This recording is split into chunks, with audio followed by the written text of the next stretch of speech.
Núcleo de Estudos Espíritas Vinha de Luz, da cidade de Praia Grande, Santa Catarina, apresenta o programa Na Vinha com Jesus.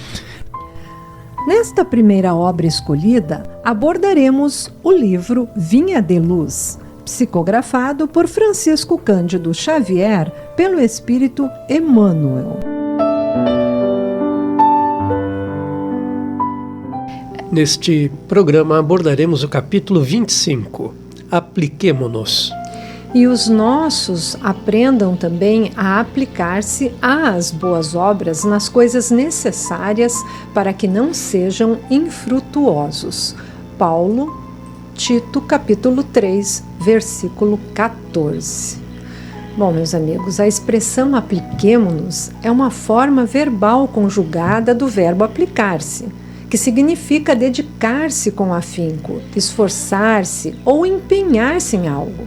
O pronome nos indica que a ação é direcionada a um grupo.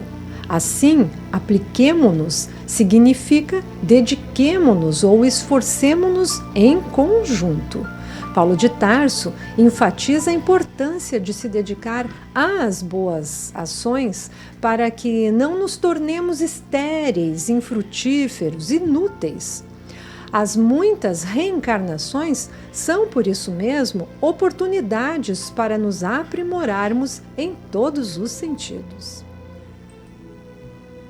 Iniciemos com Emmanuel a nos dizer: é preciso crer na bondade. Todavia, é indispensável movimentarmos-nos com ela no serviço de elevação. É necessário guardar a fé. Contudo, se não a testemunhamos nos trabalhos de cada dia, permaneceremos na velha superfície do palavrório. Claro que todos devemos aprender o caminho da iluminação. Entretanto, se nós não dispomos a palmilhá-lo, não passaremos da atitude verbalista. Pois bem, nesse texto, Emmanuel, como sempre, muito incisivo, o irmão mais velho, que viveu muito mais do que nós, quer também igualmente o melhor para nós. Alerta-nos para que tenhamos o verdadeiro entendimento do que seja angariar e guardar a fé, mas não apenas isso. Precisamos colocá-la, através de nossos exemplos, a serviço do próximo e do nosso autoconhecimento. Pois é, amigos ouvintes, se permanecermos nas sombras ou na beira do caminho, não conseguiremos angariar e reter tal tesouro, porque a vida exige mudanças, renovação e tomada de atitudes que realmente comprovem nossos aprendizados. Como costumamos dizer e ouvir dizer, falar é fácil. Paulo, podemos então observar quando Emmanuel traz a expressão a velha superfície do palavrório, devemos entender que conhecimento, estudo devem estar alinhados com o trabalho, com o exemplo, com o esforço. Ou seja, meus amigos, a união entre teoria e prática é essencial para que qualquer intento humano evolua. Pois é, Martinha e Paulo. Por isso, Emmanuel traz a questão da iluminação. Desenvolver o conhecimento através dos nossos irmãos que vieram antes de nós, com tantos ensinamentos. É muito importante e necessário, pois são os enviados de Jesus e de nosso Pai. E Emmanuel e essa equipe iluminada, sempre indicando caminhos para a nossa melhora, com conquistas significativas, desde que estejamos atentos e dispostos às mudanças de rumos. E no início da sua fala, o nobre irmão nos diz que é preciso crer na bondade. Todavia, é indispensável movimentarmos-nos com ela no serviço de elevação, ou seja, temos a obrigação de buscarmos e praticarmos a bondade que a todos está disponível, que é o amor maior que a todos rege. Pois é, Regina, nós aprendizes devemos estar vigilantes para que, usando da bondade, não percamos oportunidades de sermos pessoas verdadeiramente úteis, porque o mero conhecimento dessa virtude não deve ficar estagnada, presa a expressões e ações vazias que alimentam o ego e a vaidade, o que a tornará inútil. A gente deve se lembrar que o despertar nos conduzirá primeiramente às nossas próprias necessidades de correções e, posteriormente, libertando-nos e iluminando-nos para atitudes essenciais, e entre elas o auxílio ao próximo. Muito bem lembrado, Paulo, porque a bondade divina todos necessitamos e a temos e está sempre a nos inundar as almas. Então já recebemos do nosso Pai. E sem ela nada somos, pois ela sempre nos sustentará. E com ela tudo poderemos alcançar também. Mas para isso precisamos aplicá-la. Também em nossa construção íntima, no nosso dia a dia, na vivência de nossas vidas. E continuando com Emmanuel, ele nos diz: há no Espiritismo cristão palpitantes problemas para os discípulos de todas as situações. É muito importante o conhecimento do bem, mas que não esqueçamos as boas obras. É justo se nos dilate a esperança diante do futuro, à frente da sublimidade dos outros mundos, em glorioso porvir, mas não olvidemos os pequeninos deveres da hora que passa. Podemos observar aqui, né, Regina e amigos ouvintes, Emmanuel cita o Espiritismo cristão, que é a doutrina consoladora, apresentando com amor a oportunidade de descobrirmos a sobrevivência da alma e a comunicação entre os encarnados e os desencarnados. Explica também o universo infinito, ao qual todos pertencemos, bem como sua base profunda e de inimaginável amplitude, conforme assentada pelo Mestre Jesus em seu Evangelho, que é um farol de luz para a condução de nossas vidas. Emmanuel é muito preciso em suas palavras, como sempre. O Consolador nos foi enviado. Nós, estudantes, hoje temos a alegria desta constatação, podemos dizer. É o guia para o nosso despertamento. Nos orientará em todas as situações e necessidades. Mas apenas isso não é o suficiente, é o que o estudo está nos oferecendo hoje. Para além desse despertamento, nossa participação no trabalho engrandecedor é a parcela primordial. Sem isso, nenhuma pedra se moverá, podemos dizer assim. Pois é, Martinha. E quando Emmanuel nos diz apliquemo-nos, que é o tema do estudo de hoje, está nos convidando a que aprendamos através dos estudos, das boas leituras e das muitas pesquisas possíveis, isoladamente ou em grupos, e nos transformemos em pessoas melhores. O estudo nos traz o esclarecimento e, como o Mestre já disse, conhecereis a verdade vos libertará. Através do estudo, nós podemos conhecer essa verdade, para que sejamos libertos. Pois é, Regina, e não só vos libertará, como também trará mais esclarecimento que te proporcionará melhor caminhada para a evolução, né? Para Certíssimo. o aperfeiçoamento, não é isso? É isso aí. Importante, amigos, então, não esquecermos das boas obras, porque todo esse trabalho aí do Mestre é para que nós também venhamos a nos tornar estes homens de bem, com ação. E Emmanuel reforça: boas obras requerem esperança na caminhada. E nos resultados, olha que interessante, nos êxitos da longa jornada, tendo a esperança na vida futura, que é a vida imortal do Espírito. E embora já tenhamos caminhado um bom trecho até aqui, Emmanuel nos relembra que ainda há mais tarefas a serem feitas. São os pequeninos deveres do hoje, do agora, da hora que passa. Emmanuel, sempre ele, né? Ele não nos dá descanso, né? Deveres do hoje, do agora, da hora que passa, hora a hora, minuto a minuto, sempre nos representando velhos dilemas que pensávamos já haver superado. E por isso devemos ser gratos a Emmanuel. E assim como a própria doutrina, não é isso?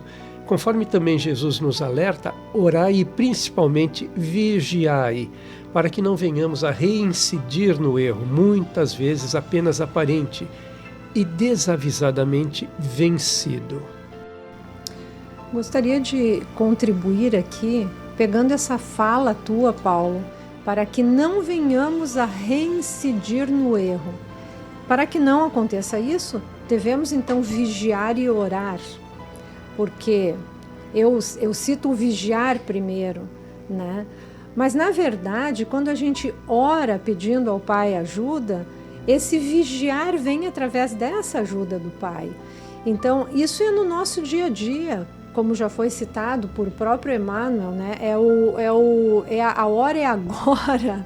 Então, quando a gente está conectado e que a gente quer fazer essa mudança para não reincidir no erro, esse orar e vigiar, ele funciona muito bem, porque uma vez que a nossa vontade já se faz presente em querermos a mudança, em aplicarmos essa mudança à nossa vida, ao nosso ser espiritual, o orar e vigiar cai como uma luva para que consigamos corrigir paulatinamente as nossas más inclinações. Regina, que bela colocação a tua, importante essa reflexão. E essas novas moldagens, então, serão tão mais salutares quanto mais nos empenharmos em aplicar a nós mesmos, então, os aprendizados a que a doutrina espírita e o Evangelho do Mestre Jesus nos oferecem.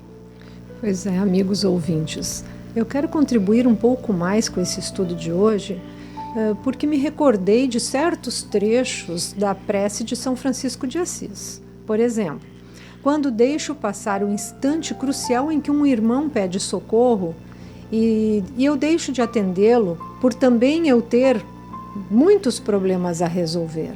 Então vem-me à mente, Senhor, que eu console mais a ser consolado. Outro momento, Senhor, fazei-me instrumento da tua paz. Quando, em determinado momento, tendo sido convocada pelos amigos da luz para apaziguar através das preces irmãos que estão em equívoco, em desalinho e em profunda tristeza, eu, estudante dedicada e conhecedora do Evangelho, esquivei-me do compromisso por estar muito ocupada cuidando dos meus interesses corriqueiros. E quando me foi oferecida pela bondade divina a chance de mais compreender que ser compreendida, não me coloquei disponível tão somente para ouvir um irmão carente ou levar um consolo, um abraço, levando-lhe as palavras de Jesus. Ao invés disso, justifiquei-me expressando um palavrório triste, distante e ineficaz. Também temos aquele momento, né, Regina, em que, me considerando pronta, estudante da doutrina, recito aquela bela frase, pois é dando que se recebe. E o que eu faço em seguida? Na hora que passa, sufoco com minhas próprias mãos este florescer das criaturas à minha volta, exigindo, cobrando, julgando. Esses e tantos outros exemplos que trazemos aos nossos estudos são comuns a todos nós no plano terreno.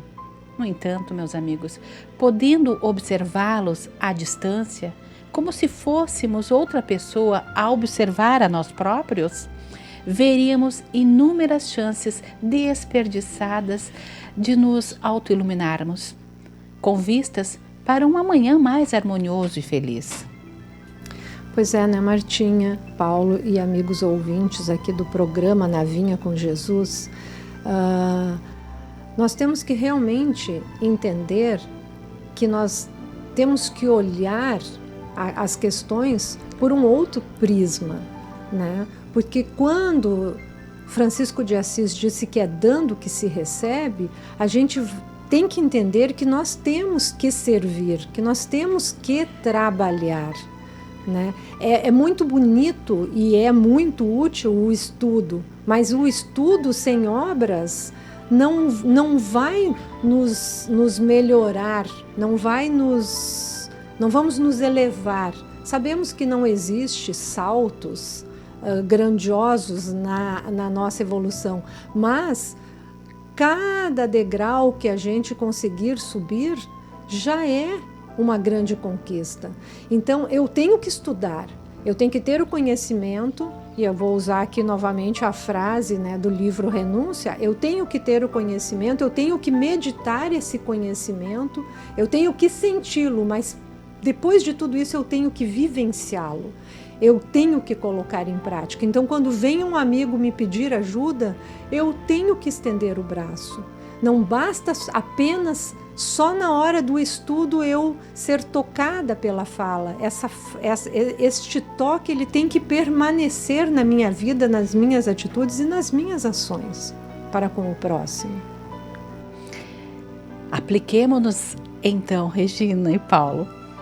É o que Emmanuel nos diz. E para encerrar, então, Emmanuel esclarece.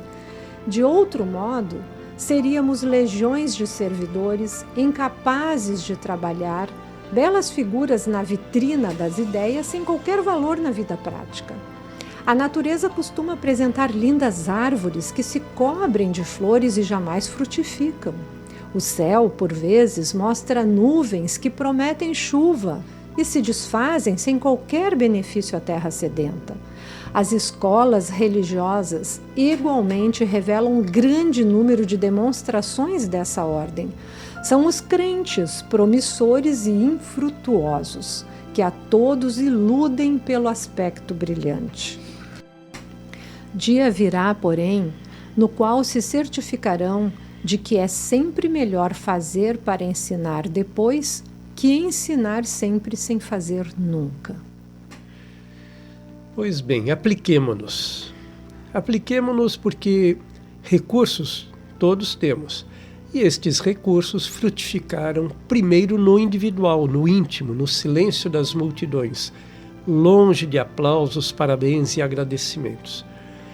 Devemos nos afastar das belas vitrines que tanto admiramos e nas quais por vezes ainda queremos estar. Não nos martirizemos, pois a condição do nosso planeta é de paixões, de matéria densa, de muitas lutas. Mas lembremo-nos todos os dias, vivemos num mundo maravilhoso e que é muito bom, mas devemos pensar em vencê-lo, pois o mundo real está em meu íntimo, é o meu mundo pessoal e intransferível. Como Jesus disse, né? Eu venci o mundo. É a superação que nós devemos ter dessas necessidades meramente materiais. Vencer o mundo seria isso, né? A gente caminhar em direção a nós mesmos, né? A nossa centelha divina, por assim dizer, né? Ao que nós trazemos de mais intocado pelos chamamentos mundanos. Podemos observar, Paulo, que Emmanuel mostra que as escolas religiosas, então, estão cheias de belas palavras, discursos e fórmulas prontas, criando encantamentos e angariando seguidores. Mas até quando esses encantos suportarão as intempéries do tempo? Precisamos sair da vitrine, como tu acabaste de falar, das ideias e entrarmos na vida real, pondo em prática o que tivermos aprendido, aplicando-nos em atitudes e serviços, agindo, irradiando luz e sendo úteis para o mundo.